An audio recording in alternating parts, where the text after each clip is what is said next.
ውሃው ላይ ሲረባረቡ እንዲህ ሲሰበሰቡላቸው ቀጥታ በመትረየስ በዚህ ውስጥ እያለ ባለሀብቱ ክልሉን ለቆ ይወጣ ህዝቡን በየመንገዱ መኪና እያስቆሙ እየዘረፉ እንዴት ነው በሌላ የክልል ደግሞ ህገወጥ አካል ነፃ ለመውጣት ሌላ አዲስ ግንኙነት ተፈጥሮ ጦርነቱ የተከፈተው በሻዕቢያ ጥገኛ ፍላጎት ነው ይላሉ። ይሄ እነስየ ቡድን በኋላ አትወክሉንም፣ ለኛ ነፃነት የምትታገሉ አይደላችሁም፣ ዞር በሉ ታልቃላችሁ፣ የሚከላከላችሁ ኃይል የለም ብሎ ቲፒኤልኤፍ በግ ጠፋብኝ አህያ ጠፋብኝ አላገኛችሁም ወይ ብለው ነበረ የሚዞሩና የሚጠይቁት። አሁን አለ ቀይዋ ልጄ ጠፋችብኝ አላያችኋትም ወይ? ረጅሙ ልጄ አጣሁት አላገኛችሁትም ወይ? አላያችሁትም ወይ ብለው የሚጠይቁ እናቶች ናቸው ያሉት ይላል። ምን ማለት ነው ነፃነት? በዚህ ልክ ኤርትራውያን ተነጋግረውበት ያውቃሉ ወይ? ጥርሱ ላይ ያደረገው ወርቅ እየተነቀለ ይሄ እጁ ላይ ያለ ይሄ ኪሱ ያለ ገንዘብ ምናምን ምን ለመፍጠር ነው? ግልጽ ነው። በቃ አስከሬኑ ይዞ ቤተ መንግስት ላይ መግባት ነበረ እንትኑ አስከሬኑን አግተው ቲፒኤልኤፍ የሽግግር መንግስት ሆኖ ህዝቡ ውክልና ሳይሰጠው ነው የኤርትራን መንግስትነት ያጸደቀው።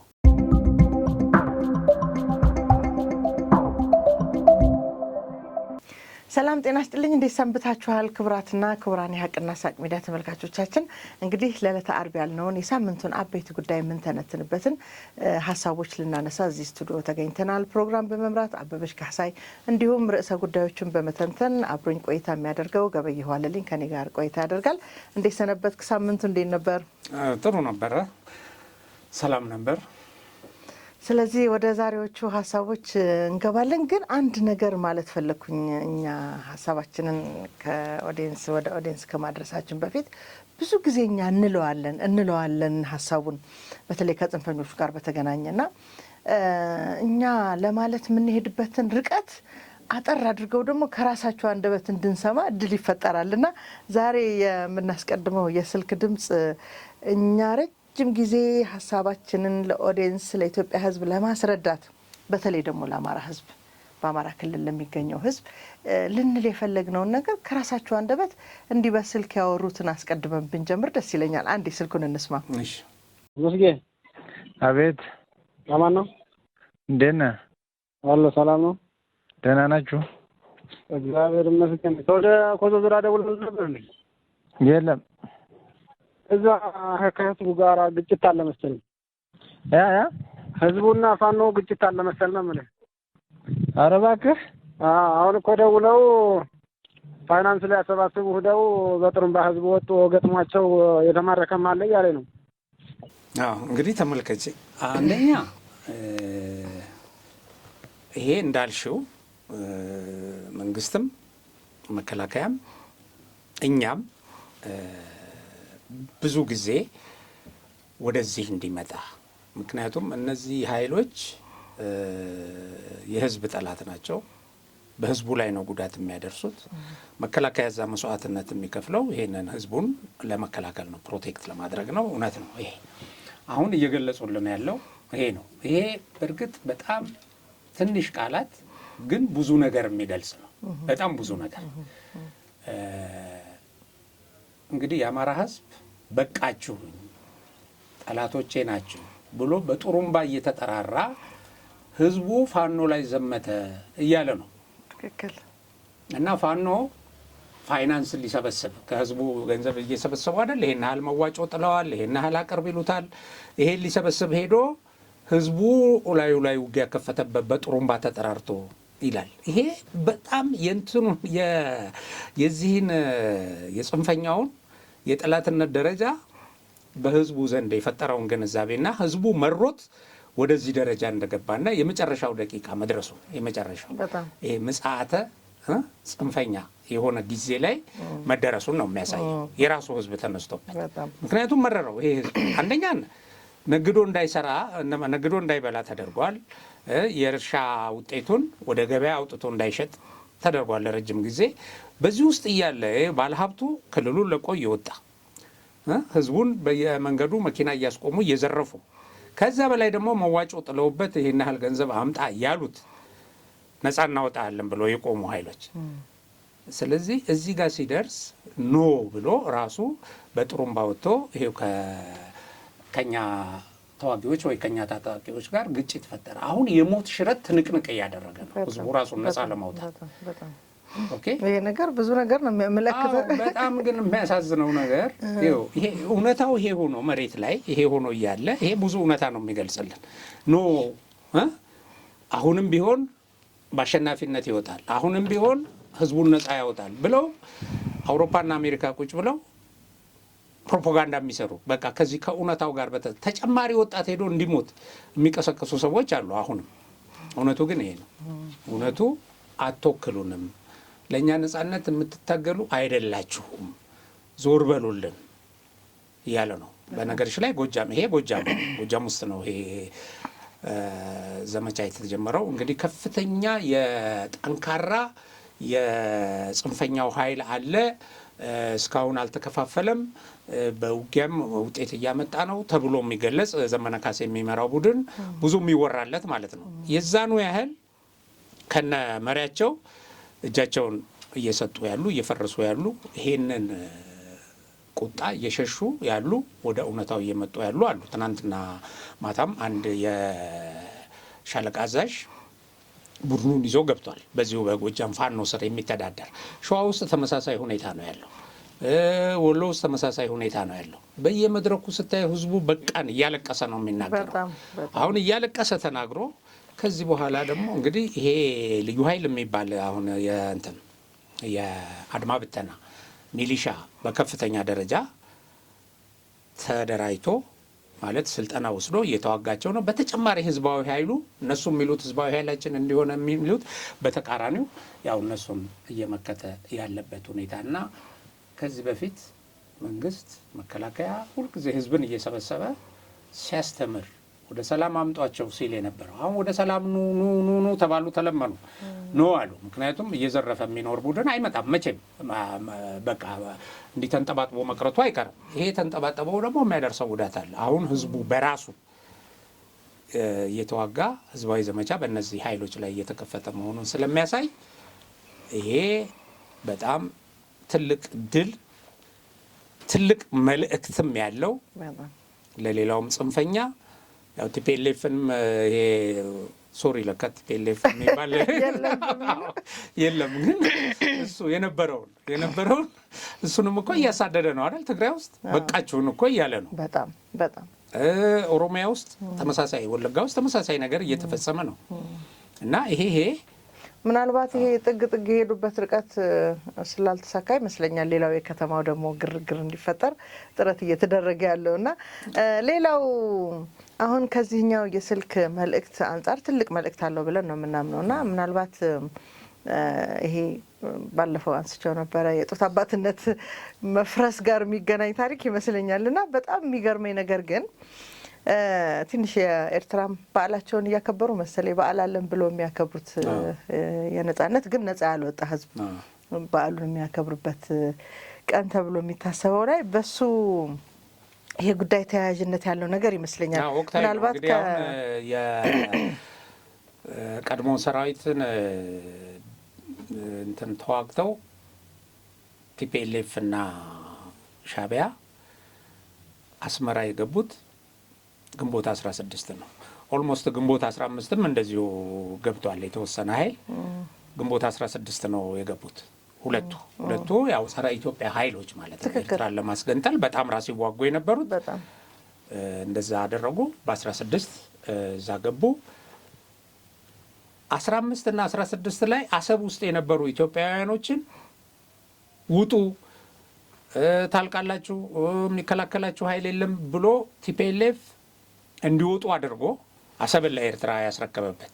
ትናንት ስንነጋገር ነበር እኔ አሰብ ከነበረ ጓደኛዬ ጋር አሰብ አየር መከላከል ይሰራ የነበረ እና በአስቸኳይ ውጡ ብሎ ወደ ጅቡቲ ወደ ምን በቃ እንዲወጣ ያደረገው ህዝቡ ወደሚቀርበው በቃ ግማሹ በባህር ግማሹ በምድር እንዲሸሽ በዛ በረሃ አድርጎ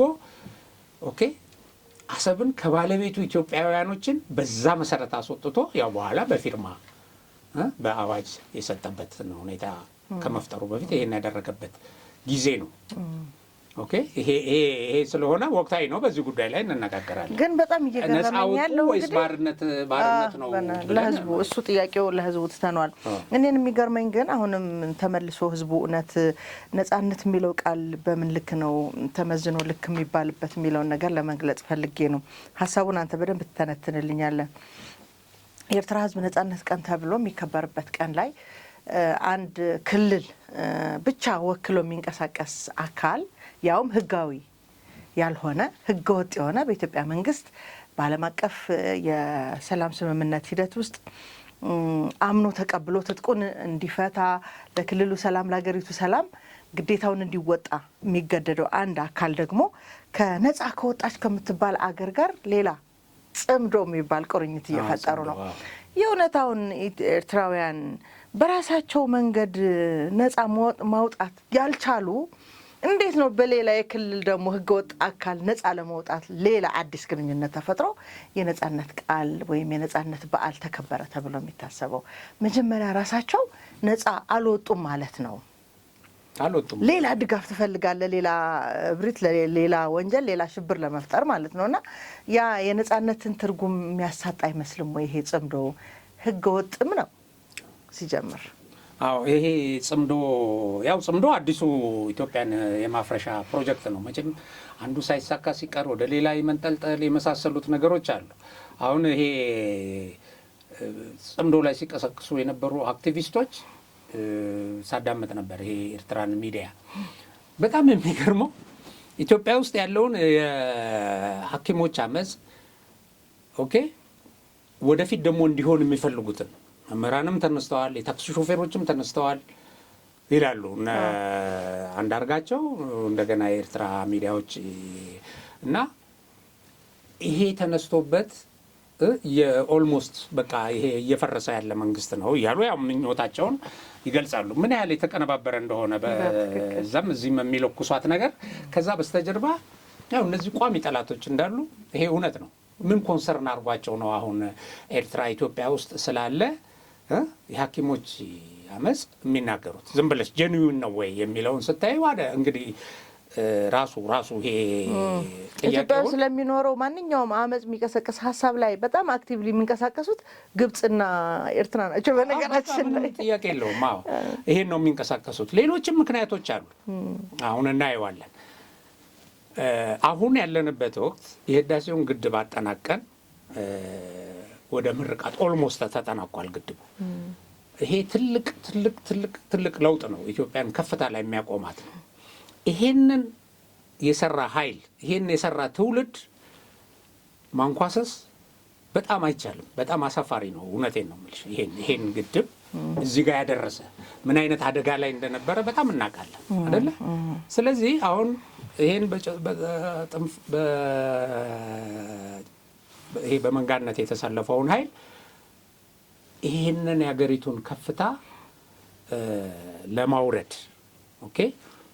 ይሄን ለማደናቀፍ አሁን የሚደናቀፍበት ደረጃ አይደለም። በመሰረቱ ያለበት ደረጃ ከዚህ ጋር አሁን የባህር በር ምን ከዚህ ጋር ተያይዞ የተነሳውንም ነገር እናያለን። ለማንኛውም ግን እዛ ኤርትራ ያሉ አክቲቪስቶች እንደገና ደግሞ ከትግራይ ሄደው በአሽከርነት ያደሩ ባንዳ አክቲቪስቶች ደግሞ ከነሱ በላይ ከኤርትራ ሰዎች በላይ ኤርትራዊ ነን የሚሉ እንደነ ስታሊን እንደነ አስመላሽ የመሳሰሉት ሁሉ ናትናኤል አስመላሽ የአባቶቻቸውን ያስቀጠሉ የባንዳ ታሪክ ያስቀጠሉ እዚህ ላይ እየሰሩ ነው። እዚህ ላይ ኢትዮጵያ ውስጥ በቃ ይሄ አመጽ ተንጠልጥለው እቺ ነገር በቃ እንዳታመልጥ እዚህ ሐኪሞች ላይ የመሳሰለው ላይ ይሰራሉ። አሁን በዚህ ወቅት ማለት ነው ኤርትራ ነጻነት ምናምን በተባለበት ሰዓት እንግዲህ ሻዕቢያ በመጀመሪያ ደረጃ ነጻነት ወይም ባርነት የሚል የድምፅ አማራጭ አምጥቶ ለኤርትራ ሕዝብ ነጻነት የሚል ወረቀቱ ውስጥ ከቶ አገር አቆመና ሕዝቡ ግን ወደ ባርነት ገባ። ወደ ባርነት ገባ። ያው በስደት ያለ ሕዝብ ነው። የሚበላው ያጣ ሕዝብ ነው። የሰላም ስምምነቱን ተከትሎ በነበረው ጊዜ በዚህ ድንበር ምናምን ተከፍቶ በነበረበት ጊዜ እኔ ከብዙ ዓመታት በፊት ወደ ማቃት ኤርትራ መሄድ እድል ገጥሞኝ ነበር እና ሳያት ያቺ የነበረች ኤርትራ ቁጭ ብላ ነው ያገኘኋት። ከተማውን ነው ይሄ መልሽ ከተማውን። የህዝቡ ኑሮ ግን ኤርትራ ውስጥ ወጣት የለም፣ ኤርትራ ውስጥ ላይፍ የለም፣ ኤርትራ ውስጥ መዝናኛ ቦታ የለም። በቃ ዝም ብሎ ባዶ የሆነች እድሜዋ አልቆ ጥርሷ ወልቆ ምናምን ብቻዋን የተቀመጠች አሮጊት አይነት እንትን ነው በጭንቅላቴ ውስጥ የተፈጠረው እና ከሰዎችም ጋር ተነጋግሬያለሁ። ያ ነጻነቱ ባርነት እንደሆነ የነበራቸውን ስሜት ከብዙ ሰዎች ጋር የመነጋገር እድል ገጥሞኛል። ኦልሞስት የተወሰነ ጊዜ ስለቆየሁ እዛ እና አንዱ ይሄ ባርነት ውስጥ የቆየ ነው። ይሄም ባርነቱን ደግሞ ቲፒኤልኤፍ የበለጠ ሸምቀቆውን አጥብቆበት ኦኬ አሁን ዛሬ የሚሞዳሞዱት ሰዎች ማለት ነው ሸምቀቆውን አጥብቆበት መጀመሪያ አቆመው እንደ መንግስት ከዚህ ከኢትዮጵያ ብዙ ነገር እየሰጠ ያላግባብ ሀገሪቱን እየዘረፈ ኤርትራን እንድትቆም አደረገ። ትንፋሽ እንድታገኝ አደረገ። ያ ኃይል ያ ባሽከርነት መጥቶ አዲስ አበባ ገብቶ የነበረ ኃይል ማለት ነው። በኋላ ላይ ግን ህዝቡ ይሄን እየተቃወመ ሲመጣ በተለይ የትግራይ ህዝብ ኬላ እየዘጋ ወደ ኤርትራ የሚሄደውን ለምን የኢትዮጵያን ገበያ እያራቆቱ እስከ ማይጨው ድረስ መጥተው ኤርትራ መኪኖች ይጭኑ ነበር። ታውቂያለሽ? ይሄን ይጭኑ ገበያ ቆመው በቃ እነሱ ሳይጭኑ የእነሱ መኪና ሳይሞላ ሌላው ነጋዴ አይገዛም ነበር። ሌላው የትግራይ ነጋዴ አይገዛም፣ ሌላው እዛ ነዋሪው አይገዛም ነበር። እንደዚህ እያደረጉ ሲሉ መጨረሻ ህዝቡ በጣም እየመረረው ሲመጣ ኬላ እየዘጋ ይሄ ግንኙነት እንዲበጠስ ኢቨን ቲፒኤልኤፍ ውስጥ ያሉ የተወሰነ ግሩፕ ደግሞ ኖ ማለት ጀመረ። ይሄ ጥቅም ግጭት ወዴት አመራ? የባድመን ጦርነት እንዲከፈት አደረገ። ኦፍኮርስ ከባድመ ጦርነት በስተጀርባም ምን እንደሰሩ ያ የግብፁ ሰላይ ተናግሯል። የሱዳናዊ ሰላይ ያው የግብጾችም እጅ አለበት። ይሄም ተረጋግቶ እንዳይቆም ያም ተረጋግቶ እንዳይቆም የማድረግ ሀሳብ ስለነበራቸው ያ ተደረገና እንግዲህ ብዙ መስዋዕትነት ብዙ ወጣት አለቀ እና ሻዕቢያ ማለት አንደኛ ለህዝቡ ጦርነት ብቻ ያመጣና ከአካባቢው ሀገር እንድትገለል ያደረገ ከአካባቢው ጋር አገር ጋር ሲጋጭ የኖረ እንግዲህ ከየመን ጋር ተዋግቷል። ከየመን ጋር ሲዋጋ እኮ ከኢትዮጵያ በጣም የሚገርመው ብዙ መሳሪያዎች ሄደው ብዙ የጦር እንትኖች የቲፒኤልኤፍ ሰዎች ሄደው እኮ አብረው ከየመን ወታደር ጋር ተዋግተዋል።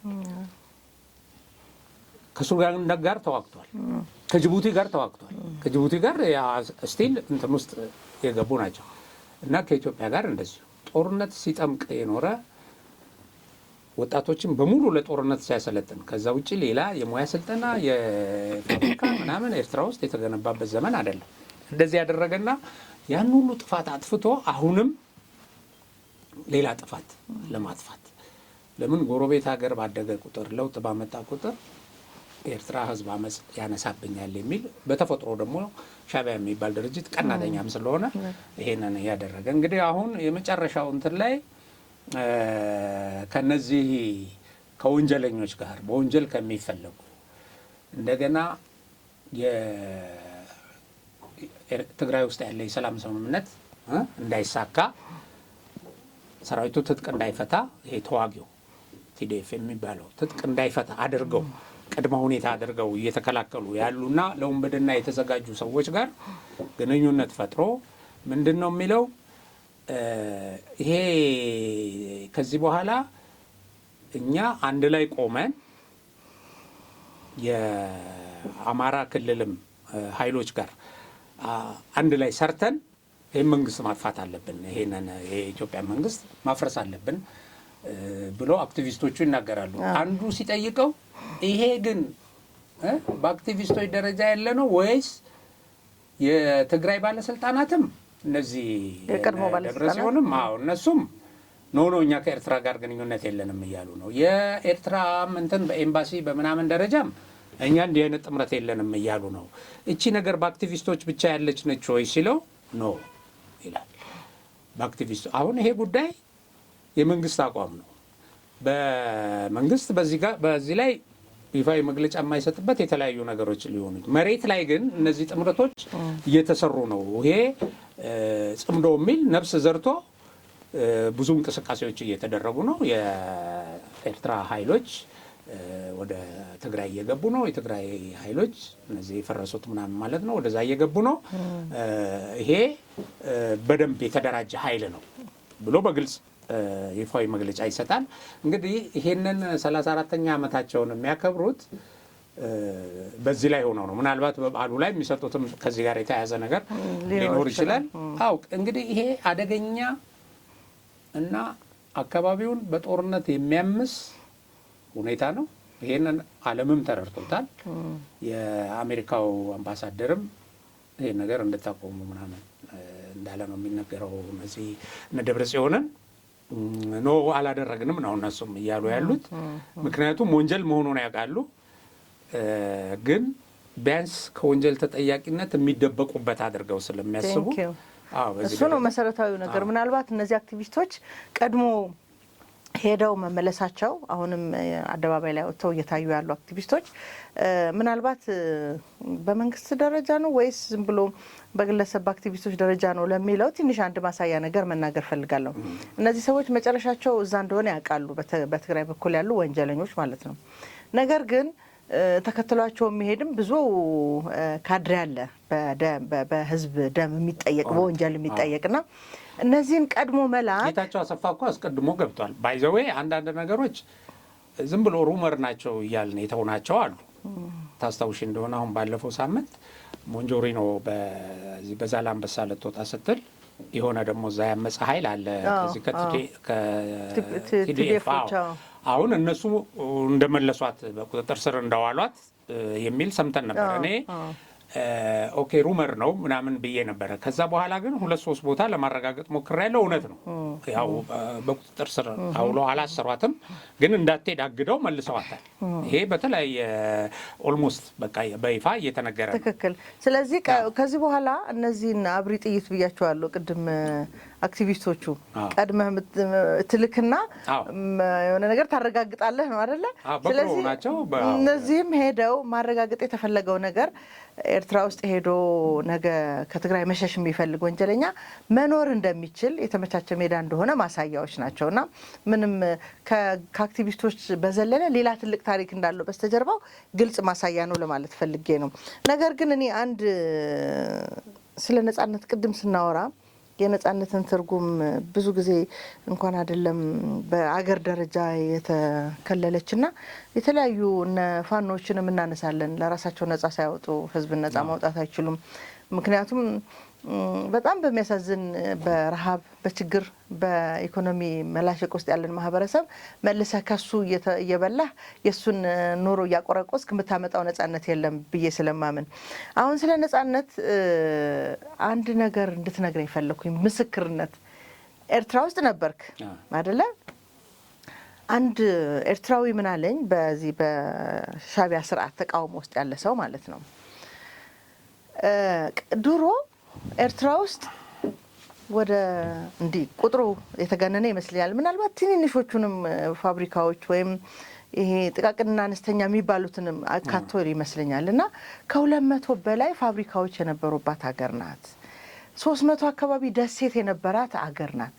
ማለት የኢትዮጵያ አካል ሆና በነበረችበት ዘመን ብዙ ቱሪስቶች የሚመጡበት ደሴት 300 ደሴት አካባቢ የነበራት እንደሆነች ይናገራል።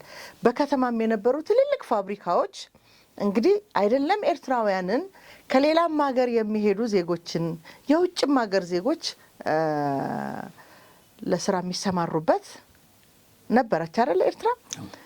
ከዛ በኋላ ምንም አይነት የለም የሚባልበት ደረጃ ላይ ለ30 ዓመት ህዝቧ የሚሰደድ ወጣቶቿ ወደ አላስፈላጊ የወጣትነት እድሜያቸውን በመከራ ወደሚያሳልፉበት በተለያየ ቲክቶክ ምናምን ስታያቸው በጣም ነው የምታዝነው። እንኳን ነፃ ነኝ ባለች ሀገር ውስጥ ተወልደው ያደጉ ዝም ብሎ ጥገኛ ሆኖ የሚኖርበት ሀገር እንኳን ሌላ ቦታ ሲሄድ በዛ መከራ ውስጥ አይኖርምና በዚህ ልክ የሚሰቃይባትን አገር ነው እንግዲህ አገር ብለው የነጻነት በዓላቸውን የሚያከብሩትና ንጽጽሩ እንድትነግረኝ ፈልጌ ነው። ምን ትመስል ነበር? በኋላ ምን ሆነች? ምን ማለት ነው ነጻነት? በዚህ ልክ ኤርትራውያን ተነጋግረውበት ያውቃሉ ወይ? ምናልባት የተዘጋ እንደሆነ እናውቃለን። ዝግ ነው። ይህንንም አጀንዳ ኤርትራ ውስጥ ማንሳት አይቻልም። ከወጡም በኋላ ከክብራቸው ጋር ስለሚያገናኙት አንዴ ተገንጥለናል በሚል ስሜት ካፈርኩ አይመልሰኝ አይነት ስሜት ውስጥ ስላሉ ይህንን ሁሉ ውድቀት እንደደረሰባቸው ከባለፈው ስርዓት ጋር አነጻጽረው አይናገሩም። ምናልባት አንተ እዛ ስለነበርክ እንድትነግረኝ ፈልጌ ነው። አንድ እውነተኛ ሰው ግን ምን ሲል ሰማሁት በዚህ በማህበራዊ ሚዲያ፣ ድሮ አለ በደርግ ስርዓት ዘመን ኤርትራ ውስጥ እናቶች ፍየል ጠፋብኝ አላገኛችሁም ወይ፣ በግ ጠፋብኝ፣ አህያ ጠፋብኝ አላገኛችሁም ወይ ብለው ነበረ የሚዞሩና የሚጠይቁት። አሁን አለ ቀይዋ ልጄ ጠፋችብኝ አላያችኋትም ወይ፣ ረጅሙ ልጄ አጣሁት አላገኛችሁትም ወይ፣ አላያችሁትም ወይ ብለው የሚጠይቁ እናቶች ናቸው ያሉት ይላል። ይህን እንድታነጻጽር ሊፈልጌ ነው። ኦኬ፣ አሁን ጥሩ ነው። እንግዲህ ኤርትራ አሁንም ምልሽ ቁጥሩ ትክክለኛ ፊገር ምናምን እሱን እንተውና ማለት ነው ትልልቅ ከሚባሉት ኤርትራ ውስጥ ከነበሩ ፋብሪካዎች ውስጥ ለምሳሌ ቺፖሊኒ ጫማ በጣም ተፈላጊ ጫማ ነው። ኤርትራ ውስጥ ነበር የሚመረተው። ሞሎቲ ቢራ ኤርትራ ውስጥ ይመረት ነበር። ጨርቃ ጨርቅ ፋብሪካ ነበረ። የሆነ ሹራብ የሚሰራበት ፋብሪካ ነበር። እንግዲህ ፋብሪካ ሲኖራት አንድ ሀገር የምትሸጥበት ገበያ ያስፈልጋታል። ኦኬ፣ የምትሸጥበት ገበያ ከሌለ ለኤርትራ ሕዝብ ፍጆታ የኤርትራ ሕዝብ ባይዘዌ በሀገር ውስጥ ያለው 3 ሚሊዮን ምናምን ይላል። አንዳንድ ሰዎች ግን በፍጹም ይሄም ቁጥር በጣም የተጋነነ ነው የሚሉት። አሁን በተጨባጭ ኤርትራ ውስጥ ያለ አብዛኛው ኤርትራዊ በስደት ከኤርትራ ውጭ ነው ያለው። ኢትዮጵያ ውስጥ በቃ እንደዚህ ናቸው ያሉት እና እዛ እኮ 2 ግሩፕ ፈጥረው በየበዓሉ በየምኑ የሚደባደቡ የሚጣሉ ምናምን ነበሩ። በዚህ ደረጃ ዓለምን የወረረ ነው ወጥቶ ወደ አረብ ሀገር ብትሄጂ ወደ አሜሪካ ብትሄጂ በኢትዮጵያ በኩል ይወጡ የነበሩት እዚህ አሁን ኢትዮጵያ ውስጥ የነበረ የስደተኛ ካምፕ ስንት ካምፖች ነበሩ ትግራይ ውስጥ የነበረው። እዛ እየመጡ እንደውም ብዙ የቲፒኤልኤፍ ሰዎች በኤርትራ ስም ስደተኛ እየተባሉ ወደ ውጭ እንዲወጡ ሁሉ ተደርጓል። አንዱ ሪፖርት ተብሎ አሁን ሲያንጫጫ የነበረው እሱ ነው። አሁን በዚህ አይነት ያለ ህዝብ ሌላ ገበያ ይፈልጋል፣ ጥሬ ዕቃ ደግሞ ይፈልጋል። ይሄ እውነት ነው። ኦኬ፣ እነዚህ በነበሩበት ጊዜ አሰብ እንግዲህ ብትሄጂ ሪፋይነሪ ያለ የነዳጅ ማጣሪያ በጣም ወደብ ነው፣ ከፍተኛ ወደብ ነው። እዛ ጋ የነበረ የስራ እንቅስቃሴ፣ እዛ ጋ የነበረ ድምቀት፣ እዛ ጋ ይቆሙ የነበሩ መኪናዎች የመሳሰሉት። ምጽዋ ብትሄጂ በዓለም ላይ የመዝናኛ ከተማ ከሚባሉ ደሴቶች አሁን እዛ ዙሪያ ከነበሩ ብዙ ለመዝናናት የሚመጡ ነበሩ። የንግድ እንቅስቃሴ በከፍተኛ ደረጃ የነበረበት እነዚህ መዝናኛ ክለቦቹ ቶሪኖ ምናምን የሚባሉ ሌሊቱን ሙሉ በድምቀት እዛ ሰው ሲዝናናባቸው የሚኖር የሚንቀሳቀስ ነው። ባህሩ ላይ ብትሄጂ በጣም በርካታ ጀልባዎች፣ በርካታ መርከቦች ያርፉበት ያቋርጡት የነበረ አካባቢ ነው። አሁን ያ ሁኔታ የለም። ወደ ፋብሪካዎቹ ስትመጪ እንዳልኩሽ ጥሬ ዕቃ የላቸው፣ ገበያ የላቸው። በእንትኑ ጊዜ ይሄ ለውጡ እንደመጣ አካባቢ ማለት እነሱ ቲፒኤልኤፍ አዲስ አበባ ገብቶ እነሱ ኤርትራ እንደገቡ አካባቢ ሞሎቲ ቢራ መቀሌ ውስጥ ይሸጥ ነበር። በተመሳሳይ ሁኔታ ሜታ ቢራ ያኔ ገበያውን በጣም የሚቆጣጠር የነበረ እና በደሌ ቢራ ደግሞ አዲስ ወጥቶ ነበረ። እዛ ሲሄድ የሞሎቲ በግድ እንዲሸጥ ተጽዕኖ ይደረግ ነበር። አከፋፋዮቹ ከሁለቱም ጋር ያመጡና ይሄ ካላለቀ ያ የለም ምናምን ይባል ነበር።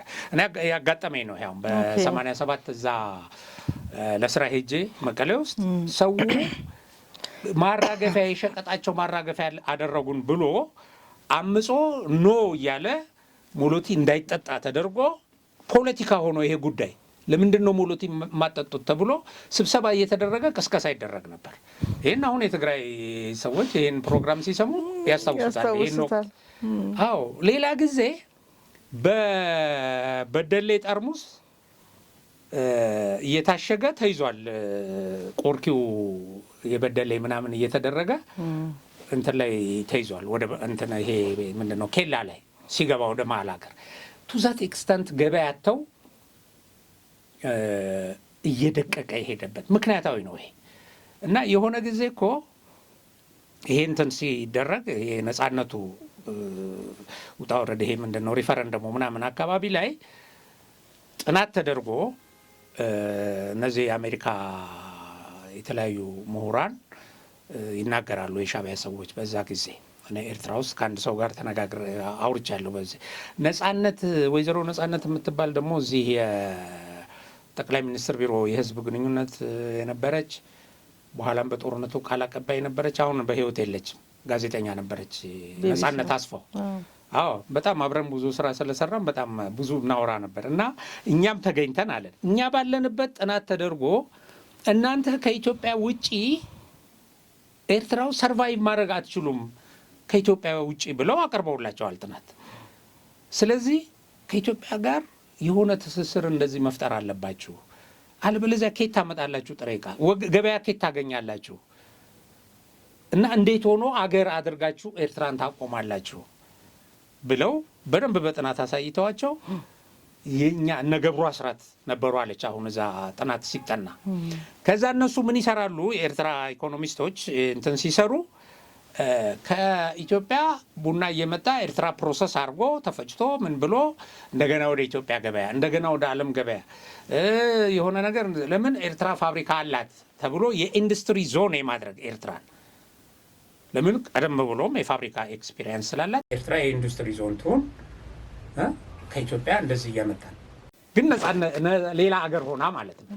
ከኢትዮጵያ መንግስትነት ለብቻቸው የኢትዮጵያን ኢኮኖሚ ደግሞ አብረው ለመጋራት ናቅፋ ገንዘብ አትመው ዋን ቱ ዋን ከኢትዮጵያ ገንዘብ ጋር መሰራት አለበት ሲሉ ሪፋይነሪው ላይ ወደቡ ላይ ከፍተኛ ዋጋ ጨምረው እንደዚህ ሁሉ ሲያደርጉ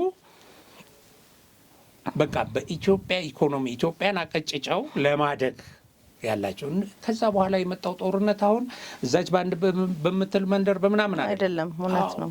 እቺን መለስም በተደጋጋሚ ይናገራል። ጥገኛ ነው ሻዕቢያ ይላል። ጦርነቱ የተከፈተው በሻዕቢያ ጥገኛ ፍላጎት ነው ይላሉ። ይሄ እነስየ ቡድን በኋላ ውህዳን ተብለው መለስ ያሰራቸው ምናምን እነሱ የኤርትራ ጥገኛ ይሄን ለማጥፋት ያ ጦርነት ገፍቶ መጣ። በህዝብ ተገፍቶ የባድመ ጦርነት ኦኬ። ይሄ ከሆነ በኋላ ተሰጋ በቃ ኤርትራ ማለት እንግዲህ በፊትም ልክ ነፃ ሲወጡ የሱዳኑ እንትንም ሰላይ ሲናገር የሱን እንትን አዳምጫለሁ። እዚህ አዲስ አበባ ውስጥ የሽግግሩ መንግስት የሰላም ኮንፈረንስ ውይይት ሲደረግ ኢሳያስም ነበረ እና ኢሳያስ ከኢትዮጵያ ጋር መቀጠል ይፈልጋል። ግን ኢሳያስ ከፍተኛ የስልጣን ፍላጎት ስለነበረው እኔ ልምራ የሚል ጥያቄ አቅርቧል። ኖ ነው ያሉት ቲፒኤልኤፍ እና በዛ ዕለት በተደረገው የራት ግብዣ ላይ ይላል እንትኑ የሱዳኑ ሰላይ ኢሳያስ መጠጥ ጠጥቶ ሰክሮ ይላል እኔ ደረቋን ኤርትራን ተረከብኩ፣ መለስ ለምለሟን ኢትዮጵያን እንዲመራ ተደረገ ብሎ በግልጽ በቃ እንትን ሲል ሲያማርር ሁሉ ሰምቼዋለሁ ይላል። ሁላችን እንደዛ አልነበረም አይነት ነው። አዎ እንደዚህ አልነበረም። አየሽ ኢትዮጵያን በጋራ እና አሁን እንግዲህ በኋላ ሄጅም እንዳየሁት 88 ዓመተ ምህረት ደግሞ የአድዋ 100ኛ ዓመት ሲከበር በኤርትራ በአስመራ አድርገን ነበረ ወደ አድዋ የገባ ነው። በአንቶኖቭ አውሮፕላን አንድ ቡድን ከመከላከያ ሄደን እና ያው በአስመራ በመንደፈራ ምናምን በራማ አድርገን እንትን ገብተናል እና ለተወሰነ ጊዜ አስመራ ማየት ችያለሁ ማለት አስመራ መንደፈራ ምናምን ያን ጊዜም ኦብዘርቭ ያደረኩት ነገር አለ እንዳልኩሽ ጸጥ ያለ ባዶ ምንም አይነት እንቅስቃሴ የሌለው ከተማ ሰው ነግዶ የማይበላበት ሰው የተለያየ ነገር የማያደርግበት በቃ እንደዛ ነው እና ይሄ ነው እንግዲህ ያው አሁንም በቪዲዮ እያነጻጸረ ሰው ሲያቀርብ ታያለሽ። ኢትዮጵያ የደረሰችበት ልማት ኤርትራ የደረሰችበት ልማት ያው ተቃራኒ ነው። ኤርትራ የነበረችበት ቆማለች እና ቆሞ ቀር መንግስት ነው። እድገት ለሀገሪቱ አላመጣም። እንግዲህ ያኔ በነጻነቱ ጊዜ ያው ሰምተሽ እንደሆነ እዛ እኮ መቀሌ መጥተው ይሄ እንትን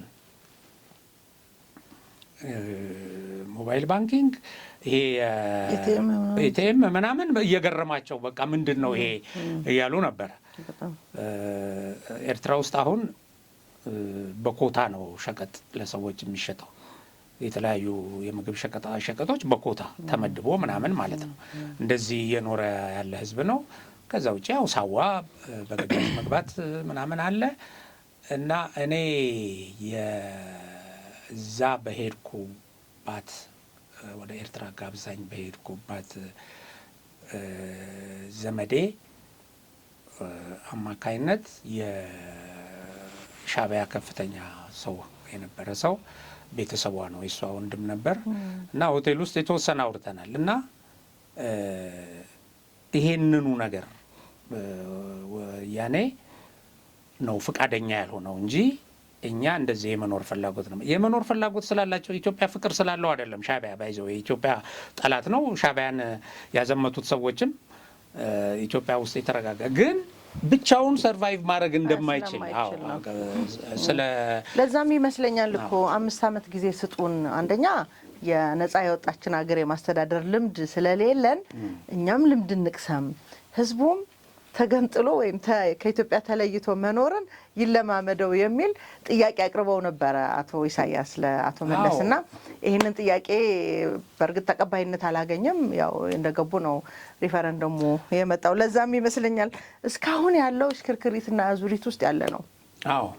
ግን እንግዲህ ይሄ ሁሉ የተፈጥሮ ሀብትም የቆየ ኢንዱስትሪ የነበረባት በኋላ ሀገር ልሁን ብላ አገር የሚለውን ስያሜ ብቻ የያዘች ኤርትራ በቀደምም አንስቼዋለሁ። በነገራችን ላይ እኛ ስለ ኤርትራ የምናወራው የወንድሞቻችን ደም ፈሶበታል፣ ኢትዮጵያ ባህር በር ያስፈልጋታል፣ ወደብ ያስፈልጋታል የሚሉ አባቶቻችን ወንድሞቻችን የሞቱበት ዳር ድንበር ስለሆነ ነው እንጂ እኛ ጉዳያችን ስለሆነ ብቻ አይደለም። ሌላ ይሄ ከነጻነት ጋር ነጻነታቸውን አጥተዋል ምናምን ከሚል ስለነሱ ከማሰብ እንዳልሆነ መታወቅ አለበት። ለምን ስለኛ ያወራሉ እንዳይሉ ብዬ ነው እኔ ወንድሞቼ ደም የፈሰሰበት ዳር ድንበር እንደሆነ ሁለተኛ ኢትዮጵያን እያጠፉም ስለሆነ ከዛ በኋላም እኮ ወደሱ ልመጣ ነው። እነሱ ጦስ ብዙ ነገር አምጥተው በጣም ነጻነታቸውን አስረግጠው አግኝተናል ካሉ በኋላ ግን ኢትዮጵያን እንግዲህ ባለፈው አንድ ቪዲዮ አቅርቤ ነበረ 4 ቦታ እንከፍላታለን ምናምን የሚሉ ሰሞኑን የመጣው ዘፈንም አለ በኢትዮጵያ ላይ። መጀመሪያ ትግራይ ናት የሚረግጧት ታስታውቃለች እዛ ቪዲዮ ላይ።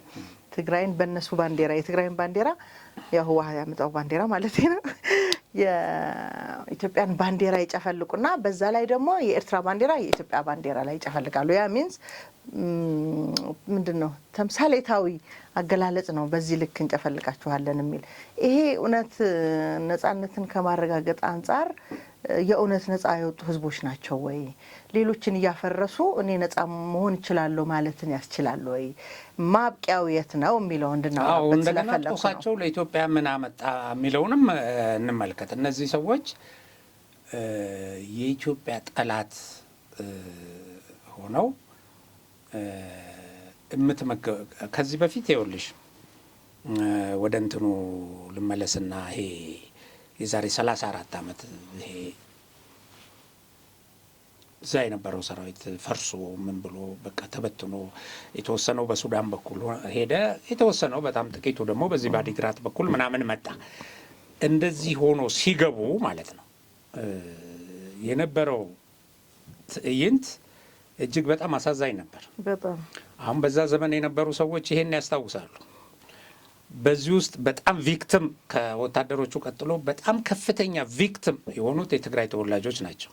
6 ኪሎ ላይ የላስቲክ ቤት ተሰርተው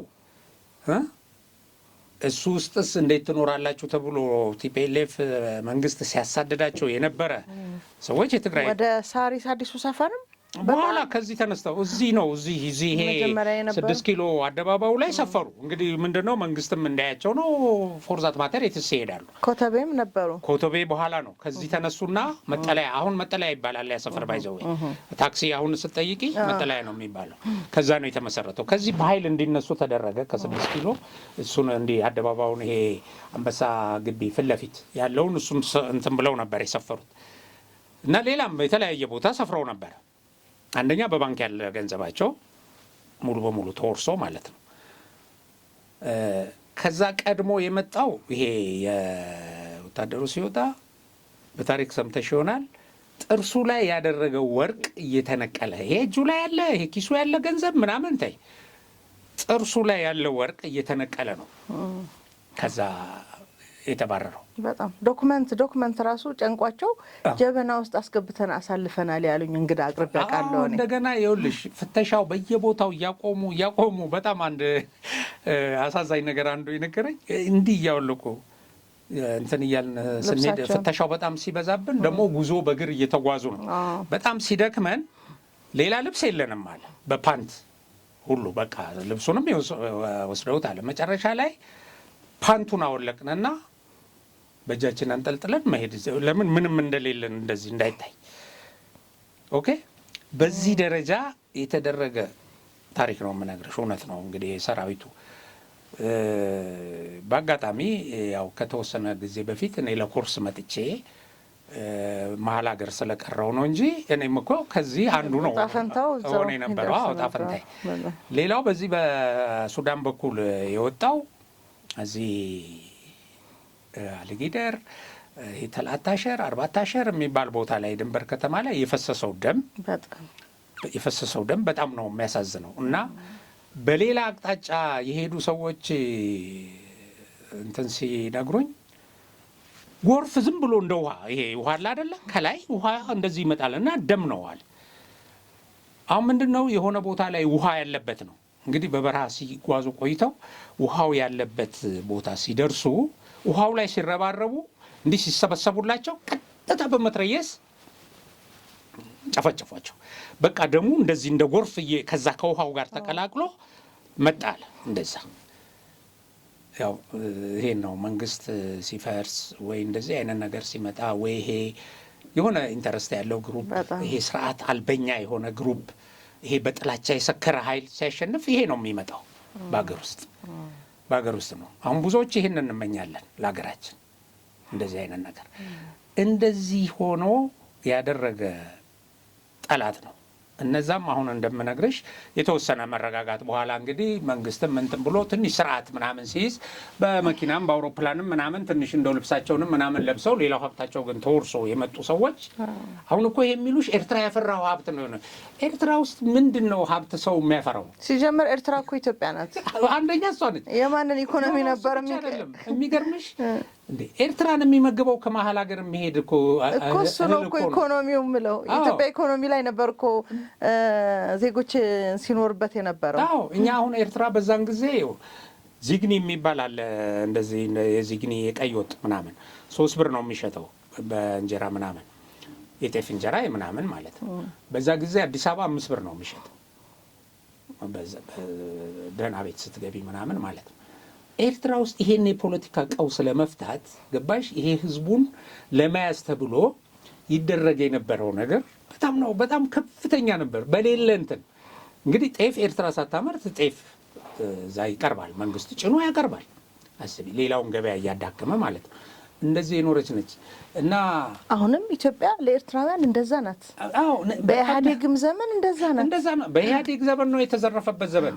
እንደዛ ያደረገለት ህዝብ እንደ ጠላት እያየ የኤርትራ የበላይነት ምናምን በቃ እያሉ ብዙ ነገር በቃ እኛ የተለየን ዜጎች ነን፣ እኛ እንደዚህ ነን። እንግዲህ ታሪኩ ያላቸው ታሪክ በቅኝ ገዢዎች ውስጥ ለብቻ ረጅም ዓመት መቆየት ነው። ሌላው የኢትዮጵያ ክፍል ነፃ እንኳን ሆኖ ማለት ነው 50 ዓመት 50 ዓመት ይሄን ነው ከነፃነት በኋላ ወይም ለነፃነት ወደ ጦር ሜዳ ከወረዱበት ዘመን እኮ 50 ዓመት ሞላ አይደለ? አሁን የትኛው ነው ያነጣጠረ? ያኔ በኩራት በቃ ኤርትራዊ የተለየ በቃ እንደዚህ አድርገው ቀርጸውታል ሰውን። ኤርትራ የተለየ ሀብት እያየሹ እህል የሌለበት ስቲል አሁን ምንም አይነት የግብርና ምርት የወንዝ ይሄ ሃይድሮ ፓወር ምናምን ይሄ አሁን ምን አለኝ ብለው ነው አሁን እንደዛ። እንግዲህ ግን ያኔ እንደዛ ሲመጻደቁ ቆዩ ማለት ሻዕቢያ እንግዲህ ሻዕቢያ እንትን ነው መቼም ህዝብን እንደዛ ነው ማለት አይቻልም። አዎ ሻዕቢያ አስክሮት በቃ እንደዚህ ነው። መጨረሻው ዋጋው ግን ያሆነ ውጤቱ። ሌላው አንድ አስቂኙ ነገር ያኔ ከዚህ ከኢትዮጵያ ሁሉ ነገር እየተጫነ ወደ ኤርትራ በኋላ እየገዙ መጀመሪያ ግን እየተጫነ ልክ ይሄ ስርዓት አብረው ቲፒኤልኤፍ ሰዎች እየዘረፉ ሌላውም ወደ ኤርትራ ይሄድ እና ምን ይጠይቁ ነበር ሻዕቢያ የኤርትራን ኢንዱስትሪ የኤርትራን ፋብሪካዎች ወደ መሀል ሀገር እየተጋዙ የከሰሩበት ኤርትራ በውጊያ የደቀቀችበት ካሳ ክፈሉን ይሏቸው ነበር ቲፒኤልኤፎች። ይህም በግልጽ ተናግረዋል። የቲፒኤልኤፍ ክፋዩ እንግዲህ ቲፒኤልኤፍ የመከፈል እድሉ ብዙ ነበር አይደል? ያኔ ይሄ እነስዬ ግሩፕ ተነጥሎ ሲወጣ ይሄን አንስተዋል። ካሳ ክፈሉን ያኔ በመጀመሪያው ወቅት ካሳ ክፈሉን ግን አዲስ አይደለም። አሁንም በጦርነት ጊዜ ገብተን አብረናችሁ ተዋግተናልና ይሄን ያህል ገንዘብ ክፈሉን ብለው እኮ ገንዘብ ጠይቀዋል የኢትዮጵያ መንግስት። የገቡት ግን በራሳቸው ኢንተረስት ነው። ከቲፒኤልኤፍ ጋር በነበራቸው ጠላትነት እነዚህን ሰዎች አገኘን ብለው ያለ ኃይላቸውን ይዘው ገቡ። ግን ካሳ ያኔም ካሳ ኢንዱስትሪያችን ተዘርፈዋል ምናምን ለምን መቆም ስላልቻሉ ነው። ገብቶሻል? እና እችንም ያህል ያንሰራሩትና መንግስት ሆነው የቆሙት ከዚህ በዘረፉት ሀብት ነው። ኤርትራ ቡና ለዓለም ገበያ የምታቀርብበት ጊዜ ነበረ እኮ በጣም በሚያስቅ ሁኔታ ከፍተኛውን መጠን ከኢትዮጵያ ከፍ ያለ መጠን ኤርትራ ታቀርብ ነበር። ለምን?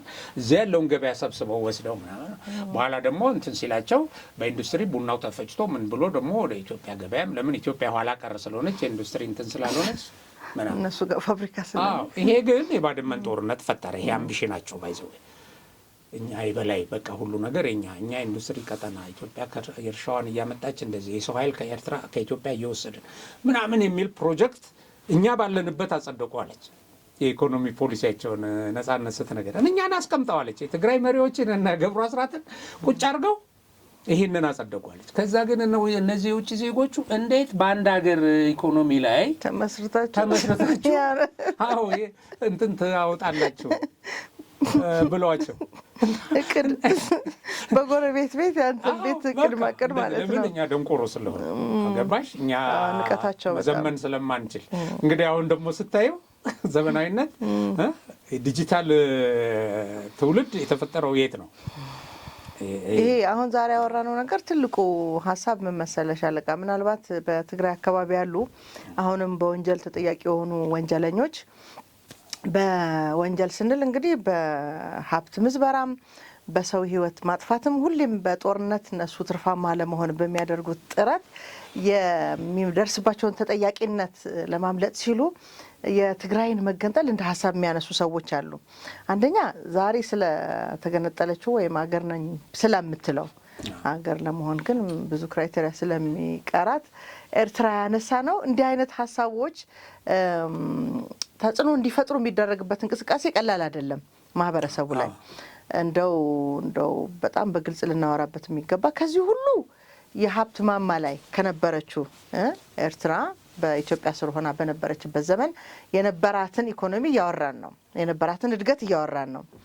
ያውም ቀይ ባህርን ይዛ አገርም ነኝ ብላ እውቅና ተሰጥቷት ይሄ ሁሉ ዳፋና ኪሳራ ህዝቡ ላይ ከደረሰ የትግራይ ልሂቃን ይህንን አጀንዳ የሚያነሱበት መንገድ ወዴት ሊያደርሳቸው እንደሚችል ትንሽ በደንብ አድርጎ የሚገልጽ ሀሳብ ስላለ ነው ውስጡና የትም እንደማያደርስ ጥሩ ማሳያ ነው ብዬ አስባለሁ።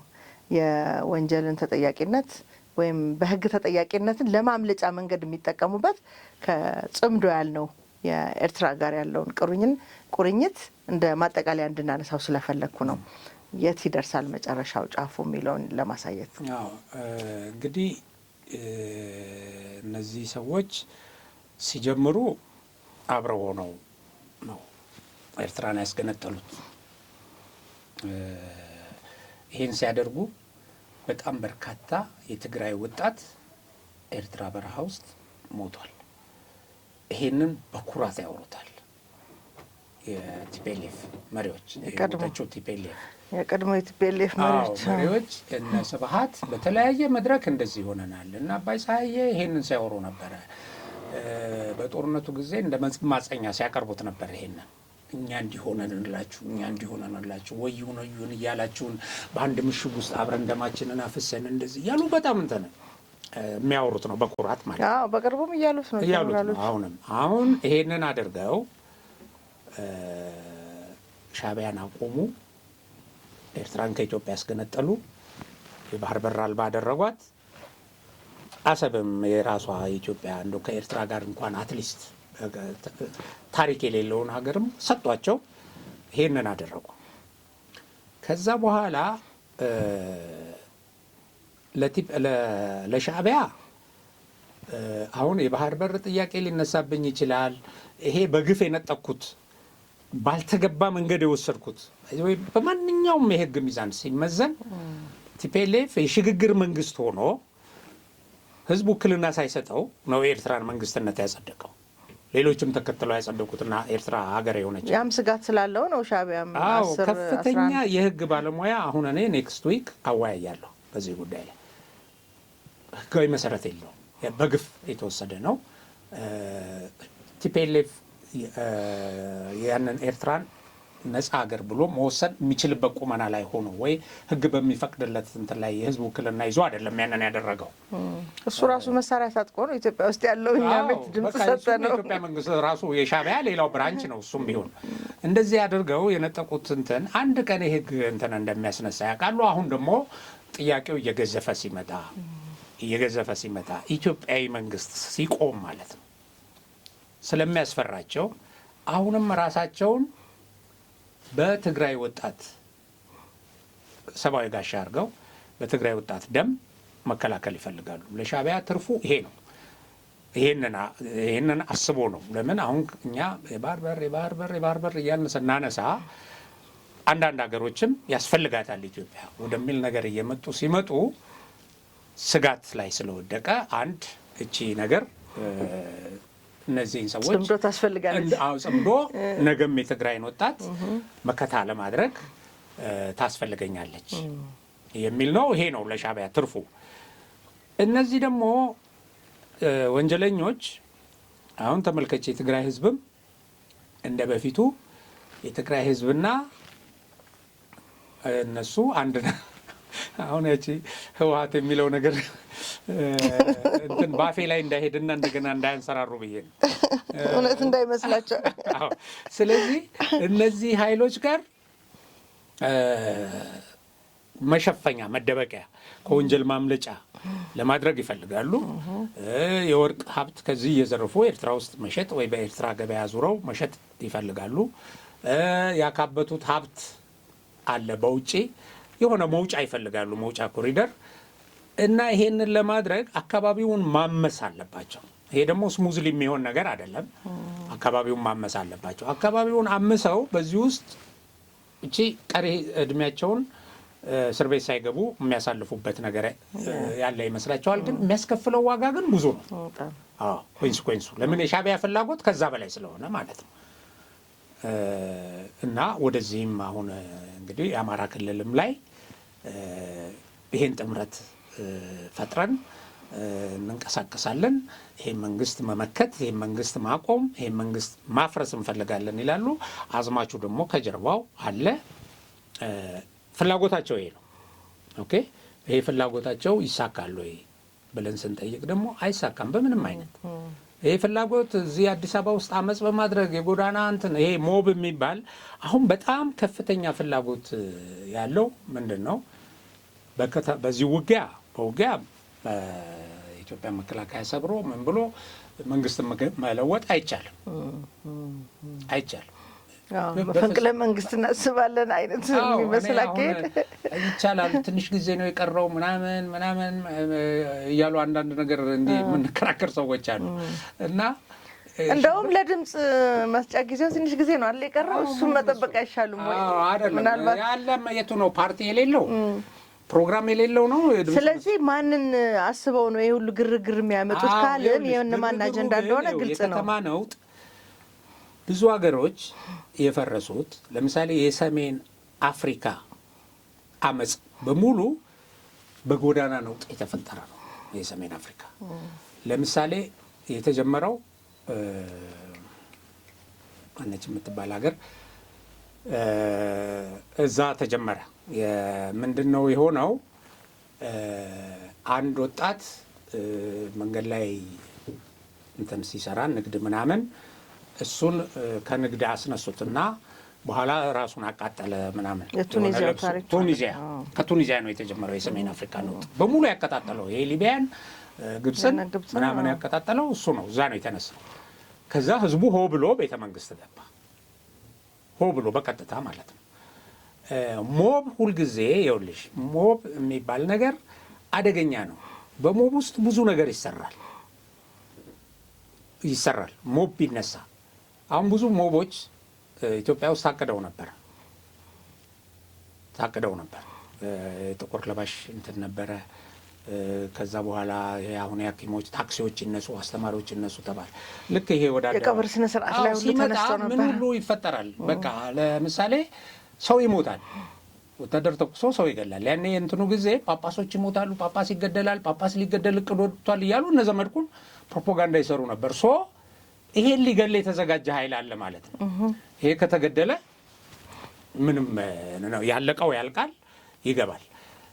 ስለሚያልቀው ሰው ጉዳያቸው አይደለም። እነዚህ ፖለቲከኞች ጉዳያቸው አይደለም። ሞብ ግን አደገኛ ነው። እንግዲህ እንደ ኢትዮጵያ ያለች በድህነት ብዙ ሰው የሚኖርባት ብዙ ብሶትም ያለባት ምንም ጥያቄ የለም። ብሶት ነገሯ ብሶት አለ፣ ድህነት አለ፣ የኑሮ ውድነት አለ። አሁን እንደዚህ ባለበት ቦታ ላይ ኮንስኮንሱን አይደለም ሰው የሚያስበው። አሁን ዝም ብሎ ይሄ የኑሮ ውድነቴ ይሄ ቢመጣ ይስተካከላል ወይ ብሎ አይደለም ካልኩሌት። የባሰ ነው የሚመጣው ወይስ ልጆች ያልቃሉ ምናምን ብሎ አያስብም። ሞብ እንደዛ ነው። አንድ ቦታ ላይ ይለኮሳል፣ ሞብ ይነሳል። አሁን ሞብ የማስነሳት ፕሮጀክት በከፍተኛ ደረጃ እየተካሄደ ነው ኢትዮጵያ ውስጥ። ያው እያየ ነው። እቺ አሁን የሐኪሞች ነገር ተነሳች፣ ቶሎ ተንጠለጠሉባት ላዋ ላይ ሁሉም ይቀባበላታል። አሁን ትናንትና እና አንዳርጋቸው ሁሉ ይሄ መቆም የሌለበት ነው። እንዲህ ባሉ ቁጥር ባይዘው ሰዎቹን ከእንትን እየነጠሏቸው እንደሚሄዱ ግልጽ ነው። ያው ምልሽ ጭንቅላታቸው እንትን ብዙ ስለማያስብ ነው እንጂ ይሄ አመጹን የሚያባብስ አይሆንም። የበለጠ የሚያዳክመው ነው የሚሆነው።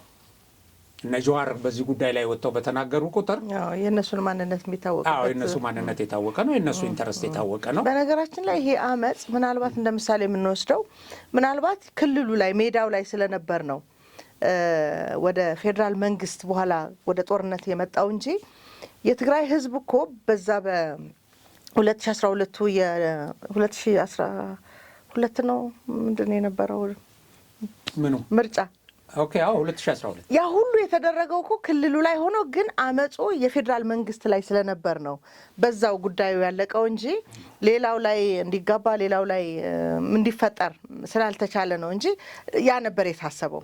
ግን ክልሉ ላይ ብቻ ስለነበር ታጥሮ የቀረው። ግን ደግሞ ክልሉም በፌዴራል መንግስት ላይ ነበር ያመጸው። ያ ደግሞ አሁን ምን አይነት ውጤት እንዳመጣ ደግሞ እስካሁን እያየነው ነው። መጨረሻውም እልቂትና ሞት እንደሆነ ጦርነት እንደሆነና ያ በዚህ ልክ ቢታሰብ ለማለት ፈልጌ ነው። አመጽ ምናልባት አጥር ላይ ስለነበር ነው በክልሉ ተጀምሮ ያለቀው እንጂ ይሄ ለውጡ መንግስት ወደ ስልጣን እንደመጣ ሞብ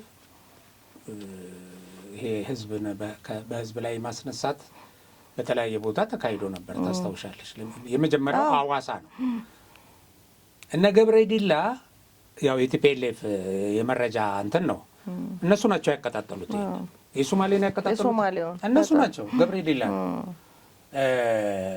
አሁን ስለ ገብረ ዲላ ያልተጣራ መረጃ አለ የምሰማው።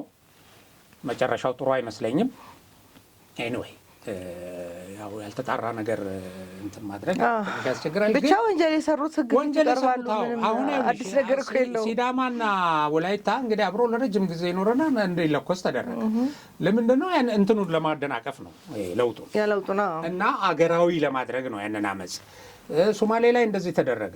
አጫሉ ሲገደል እኮ ምን ለመፍጠር ነው? ግልጽ ነው። በቃ አስከሬኑ ይዞ ቤተ መንግስት ላይ መግባት ነበረ እንትኑ አስከሬኑን አግተው ኦኬ።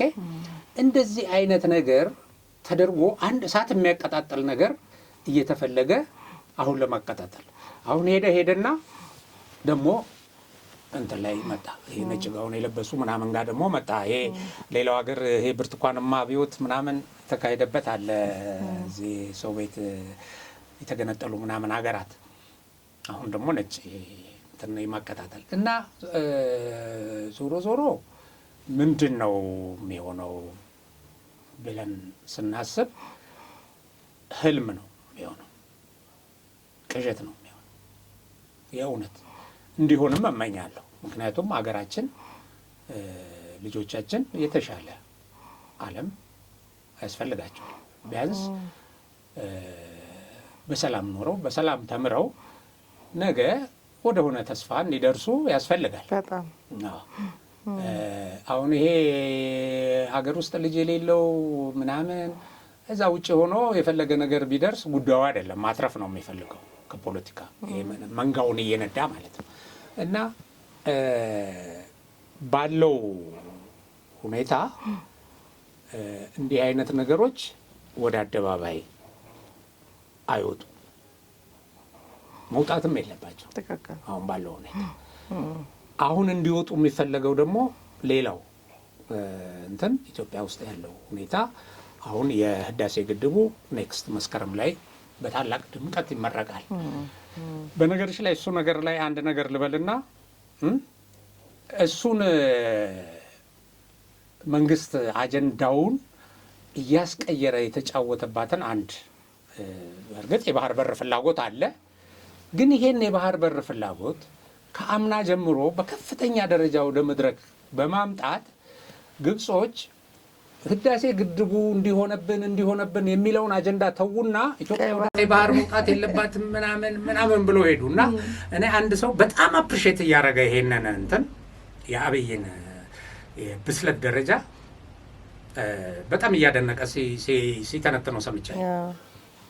አሁን ባህር በር ነው። ግብጽ በቃ ሄደች፣ ኤርትራ ሄደች፣ ኢትዮጵያ ወደ ቀይ ባህር መውጣት የለባትም። ሶማሊያ ጋር ሄደች፣ ኢትዮጵያ ወደ ቀይ ባህር መውጣት የለባትም። ሶማሌላንድን ምናምን እንደዚህ መያዝ የለባትም። እዚህ ላይ ፎከስ አደረጉ። በፊት እኮ ወደ ጸጥታው ምክር ቤት የህዳሴው ግድብ ሲወስዱ ምናምን ቀደም ሲል እሱ ነበረ ስራቸው አይደለ? የህዳሴ ግድብ ቆመ። አሁን የህዳሴ ግድብ መቆም እኛ የባህር በር እንድናገኝ እጅ መጠምዘዣ ይሆነናል። በምንም አይነት አሁን እንደዚህ የምትንጫጫው ግብጽ እኛ የምንቆልፈው ቁልፉን ከፍተንና ዘግተን የምንቆጣጠረው ውሃ በያዝንበት ሰዓት ለመደራደር ትልቅ አቅም ነው እሱ። እንደውም ኢትዮጵያ ቀይ ባህር ያስፈልጋታል የሚለውን ነገር ከግብጾች እንዲመጣ እድል ይፈጥራል ማለት ነው። መልካም። ስለዚህ እንደዚህ ነው። ቅድም እንዳየነው እንግዲህ ያቺ ጽንፈኛ ትንሽ መጀመሪያ ላይ ያቀረብናት እሷ ሁሉንም ነገር ስለምትናገር እዛ አካባቢ ምንም ማውራት አያስፈልገንም። እውነት ነው። እዚህ ደርሷል። ጠቅላላ አድርገውልናል። እናመሰግናለን። የዛሬውን እዚህ እናብቃ። እናመሰግናለን። ክቡራትና ክቡራን የሀቅና ሳቅ ሚዲያ ተመልካቾቻችን እንግዲህ ለዛሬ የነበረን ሳምንታዊ ዝግጅታችን ይሄን ይመስል ነበር። አብራችሁን ቆይታችሁ ስለተከታተላችሁን እጅግ እናመሰግናለን። መልካም ጊዜ ሆነላችሁ።